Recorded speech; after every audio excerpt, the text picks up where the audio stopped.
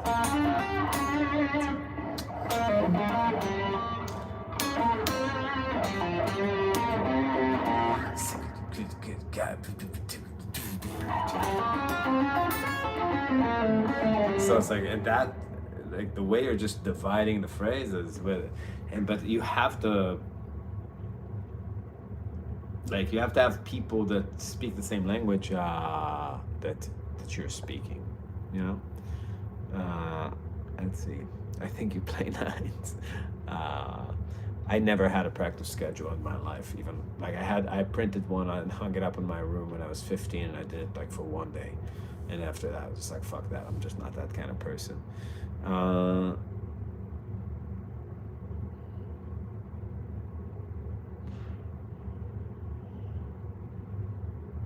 Yeah, I hate loopers. I'm not doing that.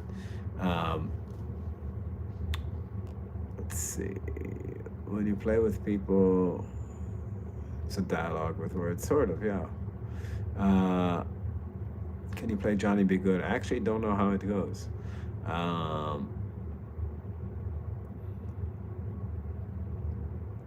Yeah. You're present. You're present. Whole tone part. Yeah, actually, you know, listening to the chicken, I realized I don't know what to play on that C7 because it's like it sounds kind of like what all the stuff I was doing sounded really happy. Like if I actually thought about the changes here more, I'd probably come up with better shit to play. The B flat is obvious. It's Lydian dominant.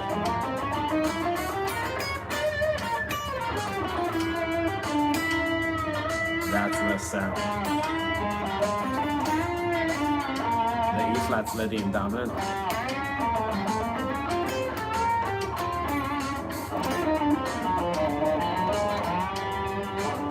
Now here, like to me it sounds like it should be B flat Lydian dominant, E flat Lydian dominant, D altered to G Lydian dominant, but then that C, it's very giddy, like if you go hit that major, maybe it should be C minor pentatonic on it? No, that's harsh. I'd be actually curious to see how people play over that.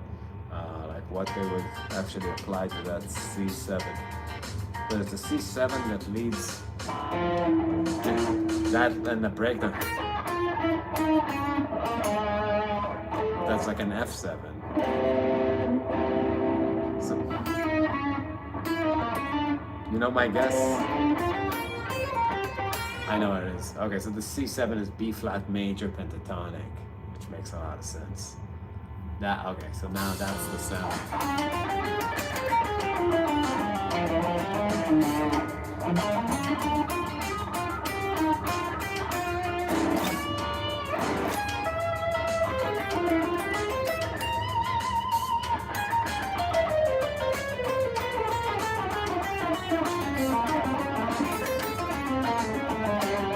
And then here the alter.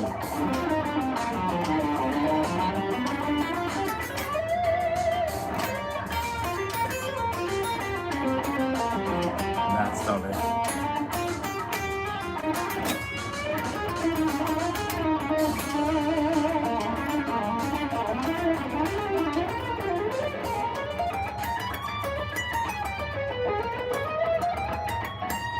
That's totally the sound. I fucked it up the first time. I wasn't playing the right shit, but that's like, so the scales in chicken should be like B flat Lydian dominant.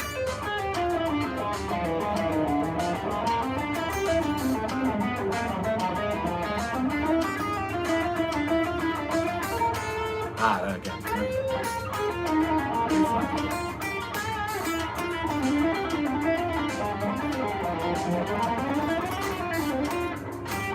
E flat Lydian dominant. D altered.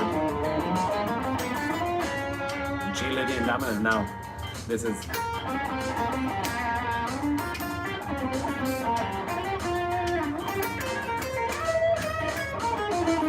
So it's like 3 measures of B flat major pentatonic, 1 measure of B flat minor pentatonic. So on the C.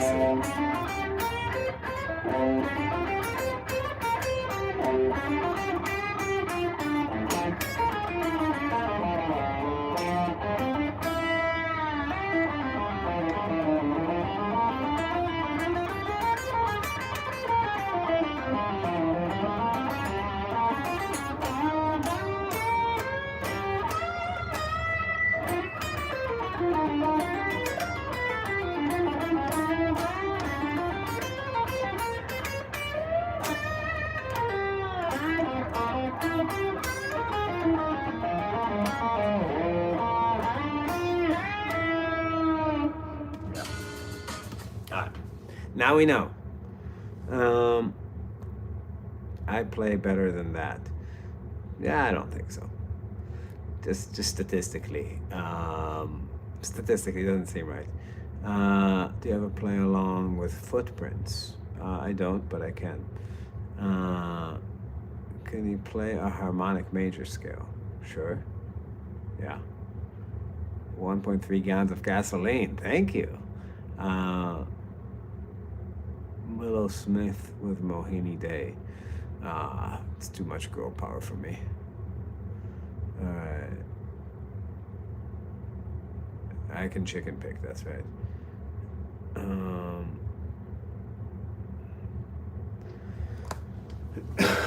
Let's see. Somebody asked for a tune, what was it? I forgot already, I can't believe it. Someone asked for good pop music. What was it? Footprints. Let's try Footprints. Footprints. After that, I'm gonna go to bed. Okay.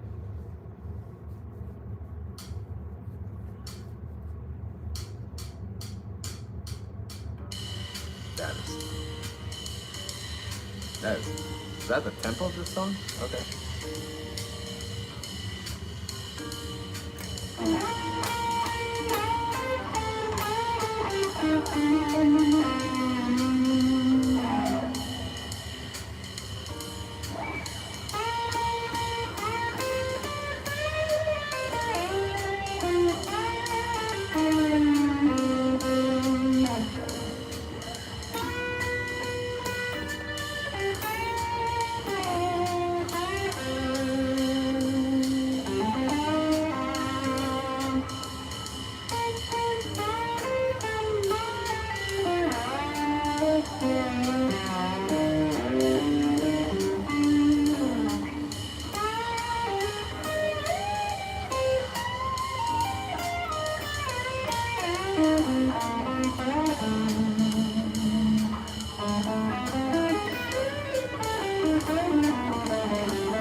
Yeah, that turnaround, just fucking ignore it.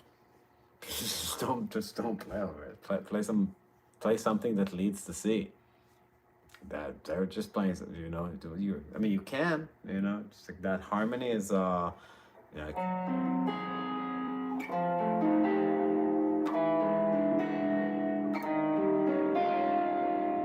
that's what it is. It's like it's F. There's like A melodic minor, C melodic minor to F melodic minor to B flat melodic minor to that C. So you can play inside that. That's fine, but that's just a weird way to lead to C.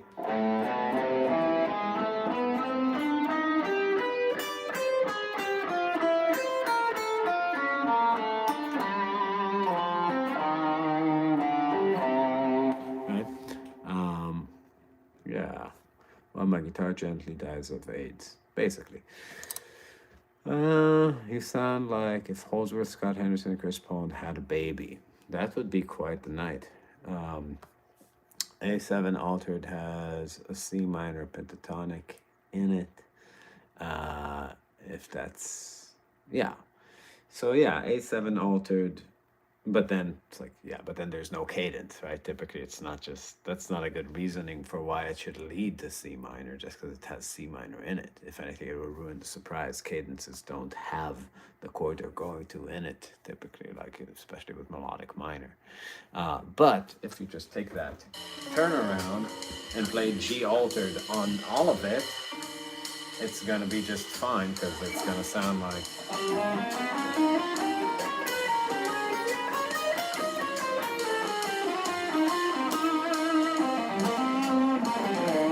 Jazz isn't so much about what you're playing on, it's about where the thing you're playing on is going when you're playing cadences. So, yeah, ignore it. Weather report.